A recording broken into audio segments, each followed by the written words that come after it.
พร้อมเดียวกันนั้นห้องประธานสภาแห่งชาติก็ได้เน้นให้ผู้สมัครขับเลือกตั้งเป็นสสสสสคเกี่ยมพร้อมรอบด้านเพื่อรับประกันเฮ็ดให้การเลือกตั้งบรรลุตามเป้าหมายที่วางไว้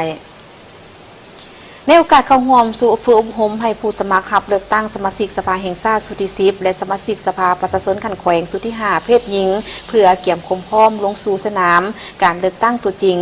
กองประชุมครั้งนี้ได้จัดขึ้นในวันที่2วันที่3กุมภาพันธ์2026ที่ผ่านมาอยู่ทางเมืองวังเวียงแขวงเวียงจันทน์ท่านนางสุนทรสัญญาจากของประธานสภาแห่งชาติได้มีคำเห็นชี้นำโดยเน้นให้ผู้สมัครขับเลือกตั้งเป็นสสสและสสคที่เป็นเพศหญิงจากศูนย์กลางและ10แขวงภาคเหนือ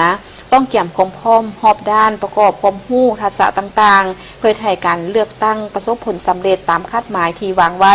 ก็คือให้ได้เพศหญิงที่เป็นตัวแทนพลเมืองลาวครึ่งหนึ่งที่เป็นเพศหญิงให้ได้30ส่วนห้อยของจำนวนสสสทั้งหมด175ทานและสสค745ทานท่านรองประธานสภาแห่งชาติได้แนะนำให้ผู้สมัคร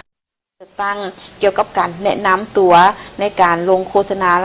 เลือกตั้งและต้องสร้างความมั่นใจให้แก่ประชาชนในการปฏิบัติสิทธิและหน้าที่ที่จะเป็นตัวแทนประชาชนในสภาให้ดีที่สุดพยายามใกล้ชิดติดแทศกับประชาชนตามระเบียบการเพื่อนำเอาแนวทางนโยบายของพรรคแผนพัฒนาเศรษฐกิจสังคมของชาติของแขวงกฎหมายต่างๆที่เกี่ยวข้องที่วางออกในแต่ละระยะมาจัดตั้งเผยแพร่ให้ประชาชนพิจารณาคุณคั่วคำเสนอของประชาชนอย่างสมเหตุสมผลเพื่อเสนอต่อการจัดตั้งที่เกี่ยวข้องได้พิจารณา